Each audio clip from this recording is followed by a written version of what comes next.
সুখের সময় আপনার পাশে সবাই থাকবে, বাট দুঃখের সময় আপনার পাশে আপনি আর মহান আল্লাহ তাআলা ছাড়া কেউকে পাশে পাবেন না।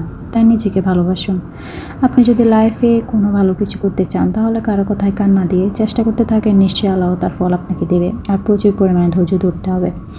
আজকে আপনাদের সাথে আমাদের টুকিটাকি কিছু দুপুরের রান্নার ভিডিও শেয়ার করার জন্য আসছি। তো রান্নার মেনুতে কী আছে আপনার ভিডিও ফার্স্টে দেখছেন। হ্যালো, আসসালামু আলাইকুম, কেমন আছেন আপনারা সবাই? তো রান্নার জন্য মরিচ, টমেটো, ধনিয়া পাতা এই যা যা লাগে ফার্স্টে তা কেটে নিতেছি। ওইদিকে ডিম ভুনা করার জন্য পাতিলে ডিম সিদ্ধ হইতেছে। তারপর ডিম সিদ্ধ হওয়ার পর ডিমগুলো ভালোভাবে পরিষ্কার করে নিতেছি। ডিমগুলো পরিষ্কার করে নেওয়ার পর ডিমগুলো একটা পাতিলে নিয়ে নিতে। ডিম ভাজার জন্য কড়াই বসানো হয়েছে। তেল গরম হওয়ার পর এতে একটু লবণ আর হলুদ দিয়ে ডিমগুলো ভেজে নিব।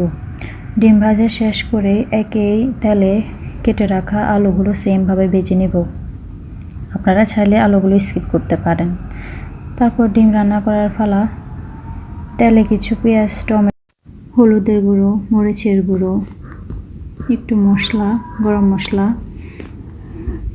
তারপর মশলাটা ভালোভাবে কষিয়ে নিতে হবে।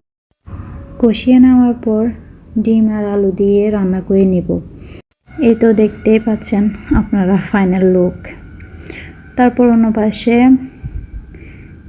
গুঁড়া মাছগুলো ভালোভাবে ধুয়ে নিতে হবে। ধুয়ে নেওয়ার পর